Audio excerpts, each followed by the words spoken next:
Since 2016, Britain has resettled more refugees than any other EU state, something that we're very proud of. Now, with the start of Refugee Week, we've made a renewed commitment to resettle thousands more refugees starting from next year and for years to come. We're very proud of the work that we do here in the UK to help refugees that are fleeing persecution from across the world. And it's something that we'll continue to do in conflict zones and danger zones and from dangerous countries around the world, especially the Middle East and Africa. You straight away after watching politicians at Westminster a few weeks ago banging on about sustainable development and the talk of a national voluntary review to be published and given to the UN in order to give them the scoop on how well we were doing regarding our sustainable development goals. I knew somewhere down the road at some point sustainable development goal 10 was going to come into the picture regarding inequality, reducing inequalities, which halfway down the target list specifically states that immigration would come into effect at some point, safe, regular, orderly migration in order to reduce inequalities and so on and so forth. And sure enough, you come down to their report and it states here that the voluntary national review will cover all 17 goals, demonstrating the UK's domestic and international activity, and will be underpinned by data. The UN has set 5 focus goals for 2019. Our report is expected to go into more depth on these goals. The goals are: number 4, education; 8, work and economic growth; number 10, reduced inequalities. Of course, reduced inequalities on the surface, but halfway down the target list for reduced inequalities specifically states immigration and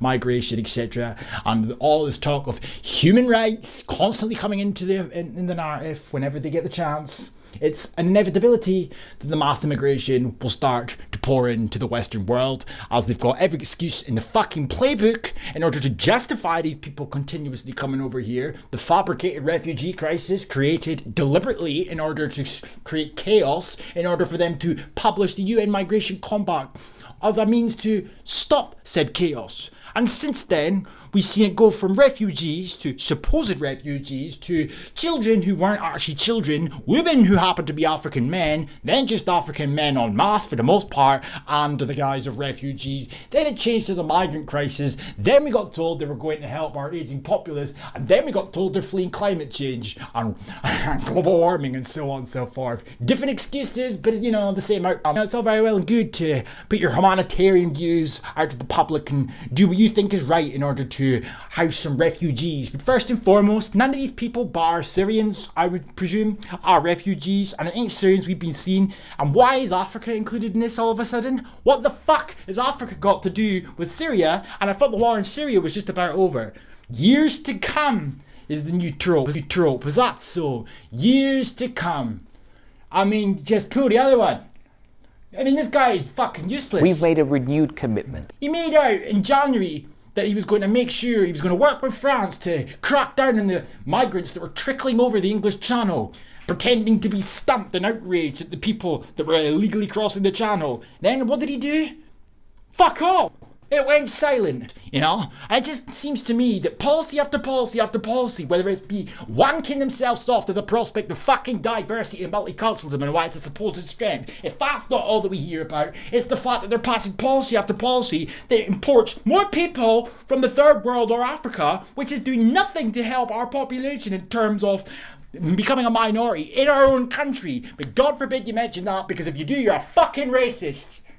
Man, fuck me, I'm 23 years old and I'm well and truly black-pilled at this point. The things I want to do in my life, I just don't see the point anymore. I really don't see the fucking point anymore. This never-ending shit. Fuck me. Maybe if you stopped invading all these countries, you wouldn't have these people coming over. But oh yeah, but there's global warming now, innit, eh? The latest excuse. Fucking hell. So, he goes on to say that new global resettlement scheme for the most vulnerable refugees has been announced. At the start of World Refugee Week, Sajid Javid confirmed the UK plans to resettle the region of 5,000 of the world's most vulnerable refugees once the flagship Vulnerable Persons Resettlement Scheme concludes next year. The UK will aim to resettle refugees at current levels, adding to the nearly 16,000 who have already found safety here. He said also that since 2016 we've resettled more refugees from outside Europe than any other EU state. Is that true? I'm not entirely convinced that's true, but whatever. And it's vital we continue to do all we can to help the world's most vulnerable. Under our new scheme, thousands more people fleeing conflict and persecution. What about Christians? This is another thing, Sweden has been rejecting and deporting Christian refugees in order to make Muslims. And there's been a few reports that have been dotted around the joint of Christians being rejected refugee status here, but they let in Muslims. It's very bizarre. It's like they're all in favour of helping people that are in need, but they're very pernickety about who it is they help. And I'm proud of the world-leading work we've done in the Middle East and Africa, but there's so much more to do. Oh, is that right? Is that right? Of course the UN have had their say in the matter, because it's the UN calling the shots here, isn't it? We're delighted by the announcement from the UK, which is extending its commitment to protection to a meaningful number of refugees from wherever the need is most acute, which is everywhere. Resettlement is a crucial component of international solidarity for states bearing the greatest burden and gives refugees the possibility of rebuilding their lives. We hope this serves as a signal for other countries to provide more routes to safety for those forced to flee, as the international community moves to make the Global Compact on Refugees a reality. Here we go. Global Compact on Refugees, the Global Compact on Migration, both of the two of them were implemented and nobody mentioned a damn thing. They all pretended that they were sitting there and debating Brexit while this just got swept under the rug. Why didn't it get brought to the public for debate or discussion or just to be informed about the matter? The petition calling for the government to pull out, rejected outright. Of course it was. Well, they waited till the last minute to reject that. And the day that Theresa May was supposed to bring her deal for the first time round to the Parliament in order to see whether or not it would get through, the same day the Migrant Compact was signed. What the fuck does that tell you? Let's not beat around the bush here and pretend for one moment that the issues that many people have with concepts such as this is all because they don't like refugees. It could be further from the truth. The fact of the matter is the refugee crisis, as it was formerly known as, became exploited pretty quickly. But yet the media continued to pretend that all these people were refugees. So in the years that have followed, Africans have been picked up by NGOs relentlessly, and then, of course, then you get told to take in refugees alongside these people. You take into consideration the fact that there's been a record level of non-EU immigration to the UK for the last 5 or 6 years at least. Record level highs.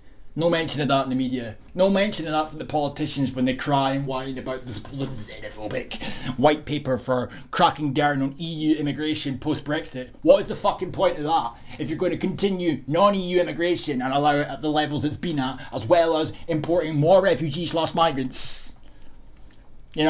It's not